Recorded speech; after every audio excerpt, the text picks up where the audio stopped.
Life is precious, and we all have the opportunity of living it to the fullest. Unfortunately, so few of us know how to manage it all. How do we account for our opportunities? How do we account for our time? How do we account for our relationships, health, spirituality, homes, finances, influence, and careers? How do we account for the one life we have to live? I am so glad you asked. In this program, you will find answers to all of these questions and more. Welcome to the Account for Your Life podcast with your host, the healthy accountant himself, Jay Moore. And welcome back to another episode. Today, how to persuade using a spiritual law. How to persuade. Man, last night, maybe it was the night before last. It was this week for sure. I must have jumped on Facebook for something, and I saw a good friend of mine, Myron Edmonds. He was doing a podcast, or he was on live, and he was, Myron's a mentor for men, and men that kind of need to, I think he says, get your shift together, like really get your stuff together, fix your relationships, get in tune with who you are so that you can be the man that you're supposed to be. And so Myron is leading a movement of men. And he had a very controversial topic that he had put out there the other night, and it probably got a lot of people to check in with it. I see 126 comments, 10 shares. I can't see how many views, but it was a lot of views. 1,600 views. He got it. That was like last night. And so, sexually frustrated husbands is what was the title of what he was talking about last night. How to persuade using the spiritual law. This is an interesting topic because, I'm sure there are many sides, right? There's the husband side, there's the wife side, then there's the in-between side. There's, folks trying to figure out, well, why aren't you doing this? And folks trying to figure out, well, like this, there were so many sides of this coin. When just now, as I was preparing to come live and to present this information today, I thought about it and I said, where's the answer to this? Where is the answer to this? And I remembered some years ago, I was studying a book, The 7 Spiritual Laws of Success, written by Deepak Chopra. And I'm sure some of you may have some comments about Deepak. I'm sure he's gotten into I think he may have gotten into some trouble or whatever. But at any rate, very, very good, succinct book. You may not agree with all this stuff, but here's the thing. I like to take the stuff that I read. I like to go to the Bible, and I like to see what's also in the Bible, right? Because at the end of the day, guys, if we can look at what man is writing, and then we look at what God is endorsing, what we'll find the truth is already in the Bible. The truth is already in the Bible. We're studying Proverbs this month. And in Proverbs chapter 25, I found a verse. I had it queued up. I didn't even know that I would talk on this topic today. Do you know how God works? Do you know how God works? I just want to ask you a question. Do you know how God works? And God sets things up even before you do them. So earlier this month, when I had the bright idea, I had a bright idea to write down all the Proverbs, one Proverbs verse from every chapter. And then I get to one, and there was a few, and I was like, God, do I want that? Do I want that? How am I going to use that? I didn't know I was going to use it. But I'm going to read it for you. It's a very powerful verse. It's a very powerful verse. And it's Proverbs 25, verse 15. And it says this: through patience, a ruler can be persuaded, and a gentle tongue can break a bone. Proverbs 25:15. Through patience, a ruler can be persuaded, and a gentle tongue can break a bone. How to persuade using a spiritual law. And I'm going to share it. Now I'm going to talk about a couple of facets here. We're going to talk about this patience thing. And we're going to talk about this gentle tongue. And then we're going to talk about the law inside of the book that Deepak wrote. And so patience. Patience is one of these. It's a spiritual law. Patience is spiritual. How do we know that? Love, joy, peace, patience. It's a fruit of the Spirit. If patience is a fruit of the Spirit, it didn't say fruits, it's a fruit, singular, but there's multiple fruits inside of one thing. What is the one thing? You are a spiritual being. Through patience, a ruler is persuaded. It doesn't say through constant barraging and just talking and constantly, complaining. It does not say that complaining will persuade anybody. It says through patience, a ruler can be persuaded. How does one persuade somebody using this thing called patience? Patience is this thing that, God said that he's slow to anger, which means that he's patient. God said that he's long suffering, which means that he's patient. So if we're sitting here saying, man, how would I persuade somebody using this spiritual law? Here's the law that Deepak wrote about. I got to first detach from the outcome. I have to detach from it. The more I complain to my wife, the more she doesn't want to hear from me. Morning, honey. How you doing? The more I complain, the more she gets frustrated. If she complained, they'll probably do the same thing. So if we're taking notes, if we're all taking notes today, you want something from somebody, find the P word, be patient, and then detach from the outcome.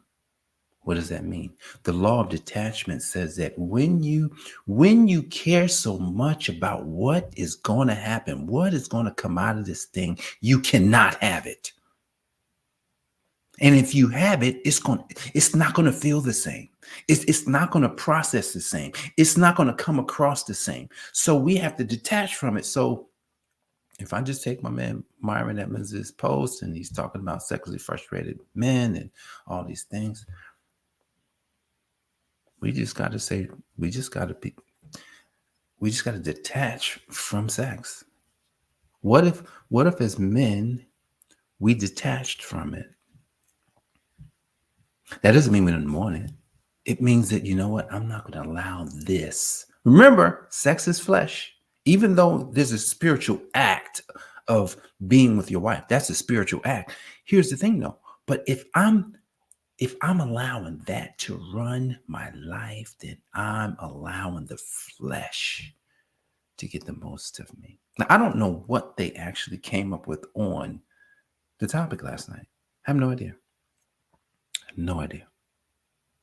But now that the Holy Spirit has come into my life and he's allowed me to just hear just a little bit. He's allowed me to see what's in the word. He's allowed me to understand it from a level that he says, hey, son, if that's what you want, be patient. Detach from it. Allow it to happen. How do you allow it to happen? Here's where it comes right here. This is how you get it. A gentle tongue can break a bone. What does that mean? It means that a person, think about this. They said you're killing them with kindness. Imagine if you were more kind. I ain't talking about nice here. Do you know what nice means? Nice means the town fool, the town idiot. I bet you didn't know that. The word nice means the town idiot. That's why it never says that God is nice. It says God is kind. Love, joy, peace, patience, kindness, gentleness. So if we're going to persuade our spouses, yes, I know Jenny's probably listened to this. And I remember when I did this, and I used to be told, I'm just detached from you. And she did not like when I used to just throw it at her, but I wasn't actually being gentle. I was just throwing at her. But if I'm literally going to walk this out in my own life, then you have to be more kind. I have to be more gentle. Imagine if you want something, but yet I'm detached from it. I know that I'm gonna get it. That's faith, guys. It could have said listen, it could say that why don't we just act in faith? Act as if it's gonna happen. That means that if we know something's gonna happen, then we don't have to we don't have to push it. We don't gotta press it. We don't gotta wonder about it. We don't gotta hope for it. We just know. That's why in the scripture, Hebrews 11:1 says, now faith is the substance of things hoped for. Here's the thing. It means that right now, everything that I desire in my life is the totality of all those things. Faith is the substance, everything. It includes everything, but it includes everything that is now beneath me. Stance, below. Stance is what I stand on. Faith are the things that are below me that I stand on while I am waiting for the things I desire to come to reality. I'm not that smart. I actually learned that from somebody else. Oh man, I wish. Look, at the end of the day, that's why you have mentors, because a mentor can teach you things and show you things faster than you can get it yourself. How to persuade using the spiritual law. So what do we have we discovered so far? Proverbs 25:15 says, through patience, a ruler can be persuaded. Your wife, your husband's a ruler. People are rulers over their lives. So imagine we are interacting with people on a daily basis. Imagine you want to make a sale. Funny because yesterday we were on a follow-up sales call. And this morning I realized how bad we did in the call. We did terrible. I got to make sure I tell Shauna. We did bad. We did terrible because we did not persuade. We didn't persuade. We didn't persuade them. One person, it was two people, one person who was mostly skeptical, the other was not skeptical, but the one person was skeptical. And I said to myself, wow, we did not use the right framework. We were attached to what that outcome was going to bring. Even though I'm not attached to it, but I said, wow, if we would have done asked these few questions here, if we could have asked 4 or 5 of these questions right here, gentle. See, a gentle tongue can break a bone. What does that mean? It just means that the way that you say something, the way that you ask something, the way that you use these now patient phrases, it turns the situation around.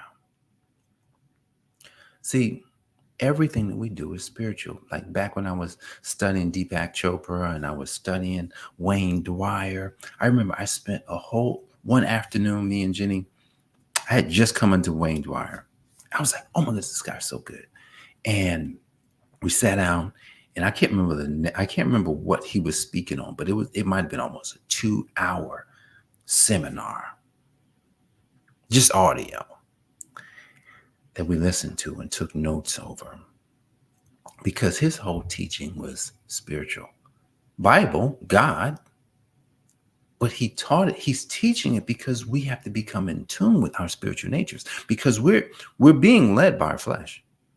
Yeah, we're being led by our flesh, right? Like, go back to Myron, like sex. sex is of the flesh, like, because that flesh gets weak. And as men, the problem that we have is not the fact that we're not just getting it from our wives. It's the fact that we got to keep looking at women in our eyes keep telling us something. Our eyes keep persuading us, saying, hey, well, you probably want some. That's what our eyes do. Men, like, women, y'all got it, but y'all don't have it the way we have it. It's bad for men. And men, I don't know, man. We just like women. Everybody is wired different. That's why God put us together. But we got to figure out, well, what's the spiritual law in all of this? How do we use detachment? How do we use patience? Right? And then how do we use these kind words to help bring relationships together, to persuade? How do we do that? How do we do it? So I think the first thing we have to do as men, business people, is to realize that right now I've got to stand on everything that's below me. So if I have a desire, I have a hope.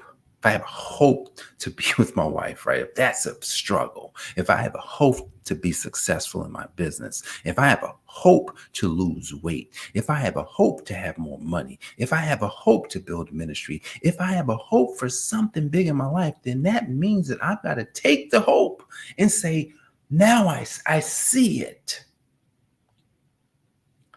But I got to put that below me. I got to put that down below. And I got to stand on it, knowing that it's mine. And I'm detached from when it's going to happen because I know it's going to happen. The thing that we don't understand, I'm almost done here. The thing that we don't understand, because we're spiritual in nature, but because we can't see all the things happening in succession, we don't know when it's going to happen. Like, we know, I'm going to tell you what we know. We know when seeds will bear fruit. Like, just about every seed, there's a period when they can say, hey, you put the apple seed in the ground, it's going to grow in this amount of time. The orange seed, it's going to grow in this amount of time. Even with babies, like, hey, woman gets pregnant, it's going to take 9 months. Chicken gets pregnant, it's going to take this amount of time. Like, we know all the stuff that happens. It's just that when it comes to the things that we want, the spiritual things, the things that we can't see, that we have no control over, we don't know how it works. And we don't know, since we can't see all the things that's going to happen in succession to bring this thing to us. Since we can't see it, that's where we have the biggest struggles. Here's what God did for us, because God did something amazing. Joshua 1:8 principle. He told us that you're going to be successful. He said, if you talk about it, keep it in your mouth. If you think about it, meditate on it day and night.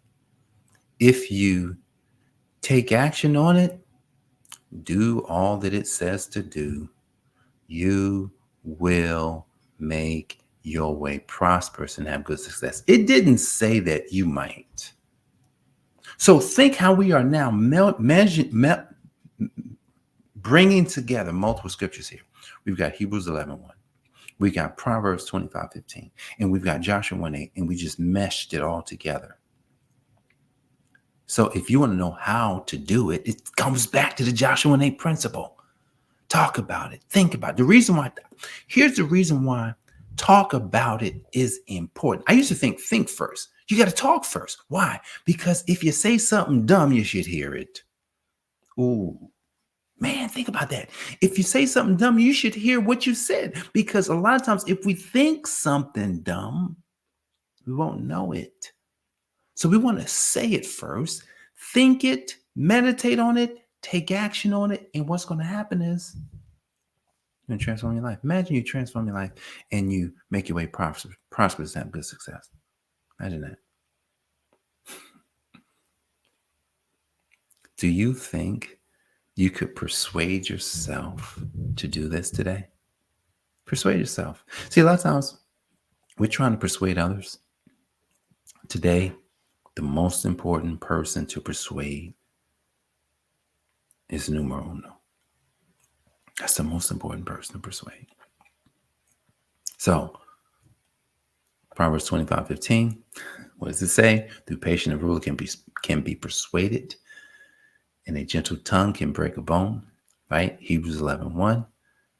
Now faith is the substance of things hoped for, the evidence of things not seen. It just means that, look, we're going to keep moving. We're going to keep talking about it. We're going to keep thinking about it. We're going to keep taking action on it until our lives are transformed.